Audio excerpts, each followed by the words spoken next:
Hey, ladies and gentlemen, Brian Boyle here, and welcome to another episode of The Mesh Tongue. As a matter of fact, it's episode 81. So hopefully you're having an awesome day. Today's Wednesday, man. So it's how bad could it be? Middle of the week, and we're going strong. Keep those questions, comments coming to me, Brian, B-R-I-A-N, at company5k.com. I'll be happy to get back to you. I've been getting those and appreciate it, and hopefully you're getting some value from those answers. By all means, I'm here to help. So if you've got something, let me know, and we'll get it back to you quickly. So today, what I want to talk to you about is something that I've been kind of interested in for a while.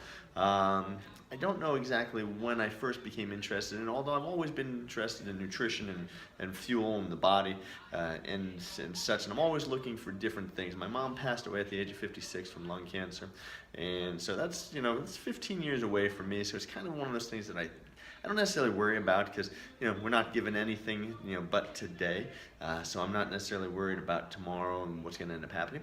But if I can cheat that, I'm certainly interested. By all means, kind of diet and exercise, we always talk about, are just as prescriptive as anything else.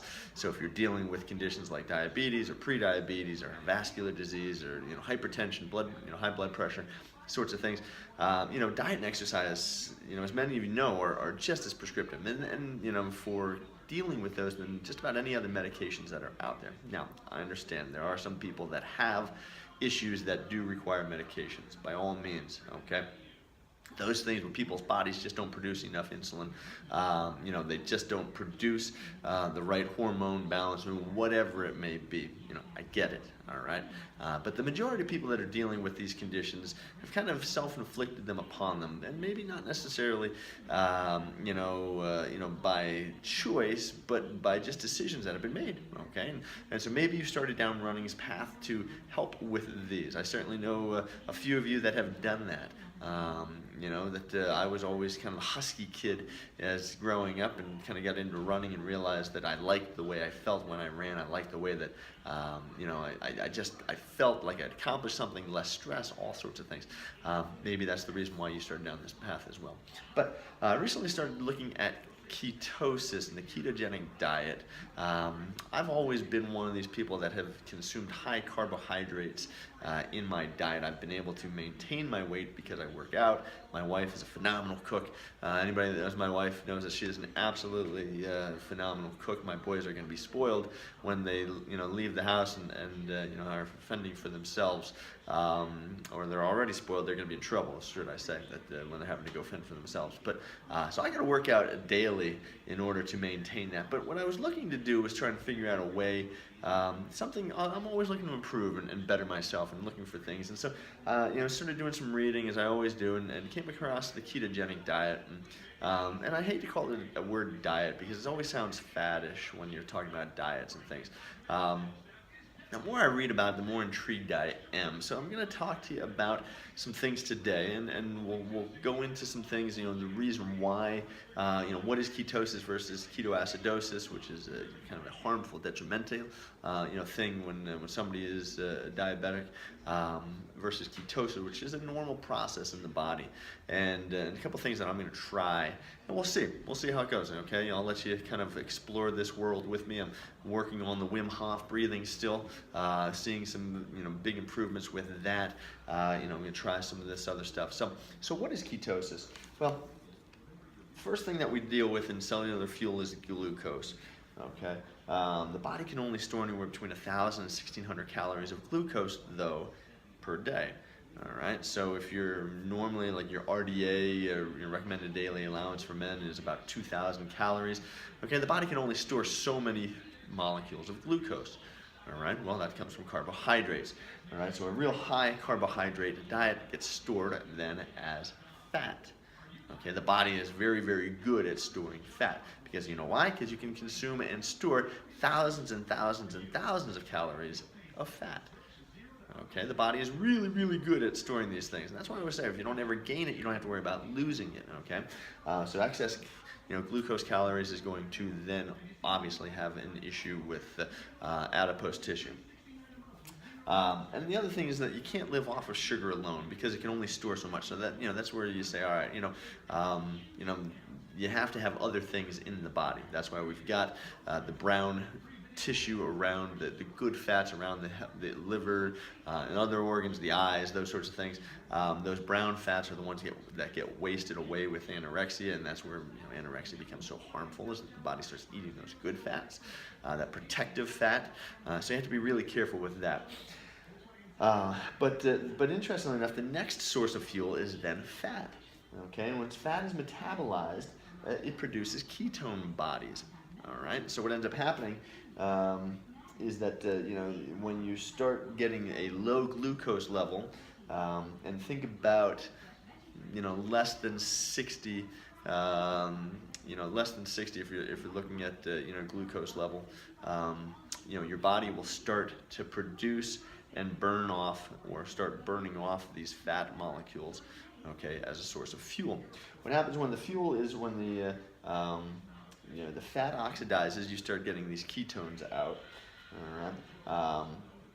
And the good thing about this is that the brain and nerve cells can be trained to use these as fuel when there's not a bunch of glucose around. Okay. But one of the nice things is that glucose is a byproduct, okay, through gluconeogenesis, of fat oxidation, or beta oxidation, which occurs when you have a glycerol and then 3 fatty acid molecules that are broken down with this beta oxidation, and when you have these ketones that are available. So what happens is that these cells are then broken down by the mitochondria, by the carbon, okay, and then you get this acetoacetate, all right, which is then broken down further into beta hydro. What is this thing? Beta hydroxybutyrate and acetone, okay, which are natural byproducts. Now, the reason why this is so important, and I'll show you in a second here, is my test is going to see if I can cheat this, okay, by taking a supplement. Now, again, I have no idea, all right? I haven't seen any, necessarily great reviews. Again, you can't necessarily trust the source of these things, but the key is we're going to see if we can cheat this system through the beta hydroxybutyrate, okay, process. Once you also then, that glycerol, that molecule, so you have 3 fatty acids, the glycerol gets broken down into glucose, which can then be used by the body for fuel source. So for full ketosis, okay, level must be between 0.5 and 3 millimolars. Okay, so if you're testing your blood levels and you're looking at how am I in ketosis. Now, can you do this naturally by food? Yes, absolutely. It is a very, very low carbohydrate diet, very high fat diet, and moderate to very low protein diet as well. So like 80 to 85% fats. While we think normally that's great, if you're normally used to consuming lots of carbohydrates, the body is kind of storing those things. So what ends up happening is that most people can't get into ketosis because it's very food restrictive in the sense of what you can eat and what you can consume, and then it's very difficult to get yourself into this ketosis, which you would monitor through a blood monitoring strip. And so most people can't do that. And so rather than trying that first, I figured what I would do is there's a product called Keto OS Max, and I'm not endorsing this per se. The big ingredient here is the beta hydroxybutyrate. Okay, so what's the key with this is that the dosage in here is supposed to put you into ketosis even while you're consuming foods. Now, they say that you don't need any diet modification. I don't know that I'm going to buy that. All right, I'm not so sure that by consuming this that you can do that. Now, for an athlete, okay, like myself and like you, all right, you'd still want to get some carbohydrates, probably about 100 grams per day.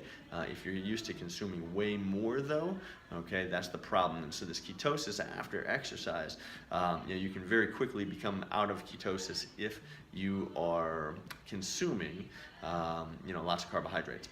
So we'll see. So the reason I'm talking about this is, again, we're talking about overall health. Now, this is going to change your performance. I don't know. All right. So this is one of those things that I just want to bring up. There's the potential health benefits of this against cancer, Parkinson's, Alzheimer's. That aside, all right, how's it going to change your performance in running? Time will tell, and time will tell with me. Again, N of 1 here, so the sample size is rather small. I bring this up because there are some great resources. Ketogenic dietresource.com is a fantastic resource for all of this, and this is where I got most of this information from. Some of the information I've picked up from other things and from other nutrition guides that I've kind of reviewed. But the key with all of this is that you've got to know yourself, okay? So if you're training, I wouldn't do this in anything before like a race. I would definitely look at this in your build-up. So if you're base mileage time and you're wanting to attempt this is when I would do that. Again, especially if you're looking at body weight reduction, okay, you're getting into running and you're new, and you're looking at how can I lose weight faster along with my running, okay? If I start going into this ketogenic diet or ketosis and the ketogenic, let's say lifestyle, if you will. Can that be a better way for my health? Less free radical oxidation, those sorts of things with glucose and carbohydrate consumption. I don't know. We'll see. All right. So today's day 1 for me on this. We'll try it. We'll kind of take a look in the next 20 days, see how that is going. I'll kind of tell you where I'm at and kind of give you a recap with this. But did want to give you at least a heads up that this is where we're at. At least, kind of advance this knowledge on to you. Hopefully you find some value in this. Again, send those questions, comments, concerns to brian@company5k.com. I'll be happy to get back to you. Today is episode 81 of The Mesh Tongue. Please check out runpainless.com also, and don't go telling, I want you to tell your friends and family about this, but don't go hurting yourself and come back. Boy, it's Wednesday, the week can't end fast enough apparently. But yeah, don't go hurting yourself to come back. I'll see you again tomorrow. All right.